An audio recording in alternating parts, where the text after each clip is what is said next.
Good morning, fourth graders. So today we're going to continue our inquiry on how the gold rush affected California.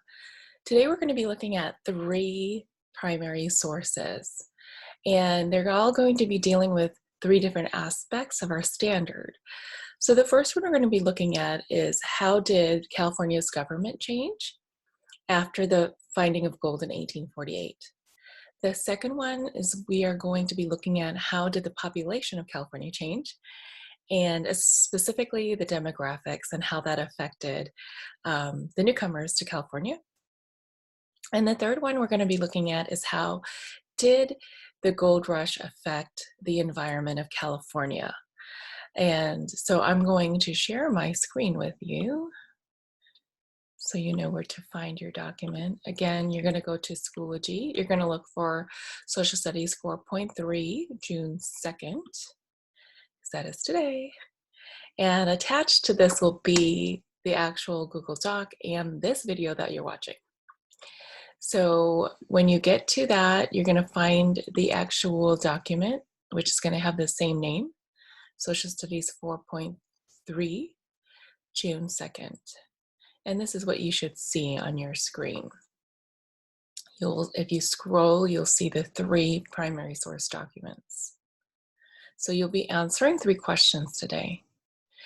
So the first primary source is a picture of a grand admission celebration in Portsmouth Square in San Francisco on October 29, 1850.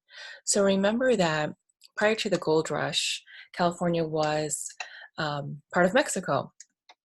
And so after the finding of gold, all of these Americans from the East Coast started traveling westward in search for gold, moving west. And at this time, because of the boom towns, because of the drastic change in the population of California, the leaders that were there wanted to make California a state. So at that time, in September of 1850, California became the 31st state of the United States. Okay. Now, territory status at the time was that you had to have a certain amount of people in that area in order to make it a state. But at that time, California got to skip that rule because there was already over 200,000 people who had moved to the area from 1848 to 1850. Okay. And then when the territory of California became a state, it was able to have their own government, and then they can participate in the federal government as well. So the state government and the federal government, which meant they could send senators and representatives to Washington, D.C. to help change laws nationally, so federally, across the United States.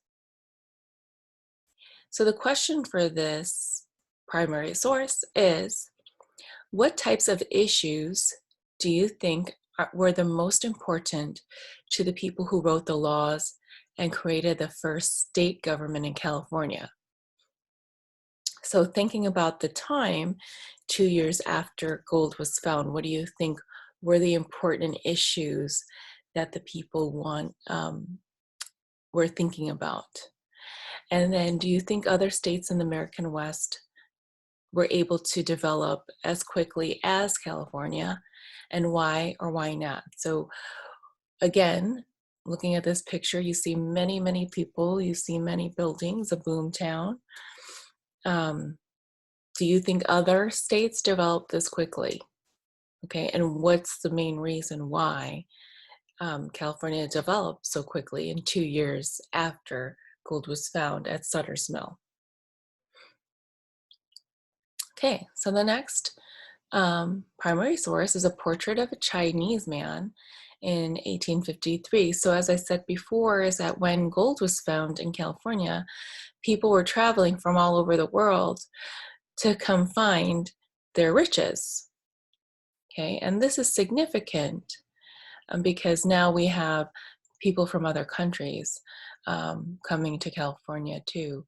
other than the Spanish and the Mexican people who settled in California after the missions, and the native people. So you have Americans, and here is a portrait of a Chinese man. So what happened was that because people were from different cultures, of course, just like the clash between the native people of California and the Spanish, they didn't have the same language, and there was a lot of miscommunication. So you can imagine when more people were coming from other countries, there was probably a lot more miscommunication amongst the people. So at the time, we called the people that were living in California prior to the gold rush the Californios. Okay. When the when California became a U.S. state, Americans who lived there, who were minors, did not think that you should be able to mine for gold if you were not a U.S. citizen. Okay, so anyone who was from a foreign country, they believed, did not have the right to mine for gold or to keep gold that they mined. Okay, so during this time of the gold rush, when there were more diversity, more people coming from different countries, it led to a lot of racism and discrimination. And so people didn't want non-Americans to benefit from the gold rush. And because of this, when California became a state, the local governments created these laws that made it difficult for non-US citizens to mine for gold. Okay, and many European American miners and leaders believed that if you were non-white, you could not be in the gold field. So here we see racism in the gold rush. So they created taxes. If you were a foreigner and you were in California and you were mining for gold, you had to pay taxes. So they made it so, which made it difficult for many of the Hispanic and the Chinese miners to be successful in mining for gold, because you found gold, then you got paid, you had to pay taxes, while the US citizens did not have to pay taxes. They also, other than just stopping for them from having gold, they also were preventing many foreign people from different countries to have businesses there. In San Francisco, for example, they passed laws that would make it difficult for them, for the Chinese people specifically, to have a laundromat or to have a place to rent rooms, kind of like a hotel. And they also were trying to force them to cut their hair, make a law to force them to cut their hair. Okay, because as you can see in this photo, this gentleman has a long braid. The people in San Francisco didn't feel that was appropriate, even though that was part of his culture, and they wanted to force him to cut his hair. Anyone who had that traditional Chinese braid in the back, they were trying to force them to cut their hair. Okay, so the question is, why do you think competition made Americans want to exclude people who were different from them? So this competition for gold, what made the Americans want to exclude the people like the Chinese and the Hispanic people or people from other countries? And in what ways were various groups of people in California different? How were they different? Okay, it could be culturally, their traditions, and what did they have in common? Okay, so they all had something in common being in California at that time.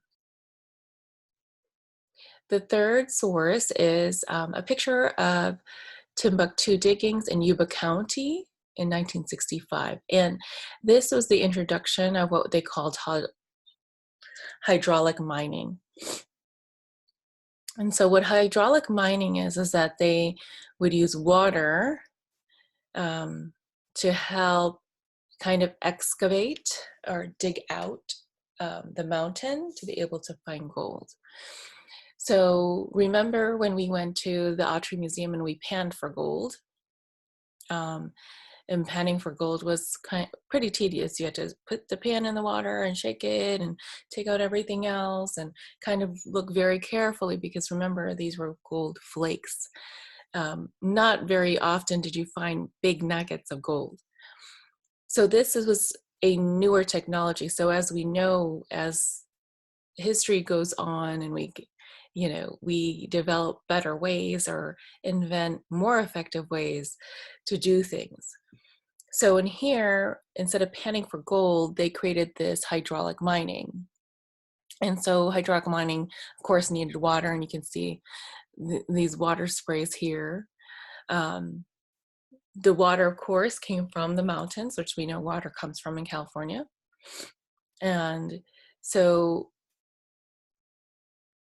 because of the gold rush and people wanting to look for gold, of course, the environment of California changed. People were digging, people were doing this hydraulic mining, breaking into the mountains. And so this hydraulic mining, what it would do is it would create pools of water from the river, okay? And they would create a dam to keep the water there so that they could use the water to spray the mountainsides to look for gold. And again, like I said, that they were small flakes of gold. So what they would do, these miners, is they would pour mercury, okay, into the water so that it would attach to the gold and make it easy for them to pick out clumps of gold. And as you know, mercury is not good for you. It's toxic. Mercury is what you would find in a thermometer, like we did in science, and you see that red line going up, that is mercury. That's not something we should have in our food and in our water. And so when they were handling the gold after the mercury is attached to it, of course, it was unhealthy for the 49ers that were picking up the gold. But again, they put the mercury in the water, which came from the river, and created these pools. So any person who drank that would be sick. And then, of course, it affected all the fish that were living in the river too. And that's why you can still see mercury in California water today in the rivers. Okay, so the question you're going to answer today is, what do you imagine this mountain area looked like before the hydraulic mining? So if you look at this picture, you see like this kind of dugout area. So what do you think it might have looked like? And then what do you think happened to the plants and animals that live there once the mining began? Okay, what do you think happened to the plants and animals there? If you look, I don't see very many plants and I don't see animals. So what do you think happened to them? Okay. So that is your social studies for today. Make sure you answer your questions. Remember, there are 3 sources. Make sure you scroll down to get to all 3 sources. And I hope you learned a little bit more about how the government in California changed, how the demographics changed, and the sad reality of that, because of that, there was a lot of racism. And 3, that the environment changed. And did it change for the better or for the worse? Okay, I will see you again tomorrow. Bye.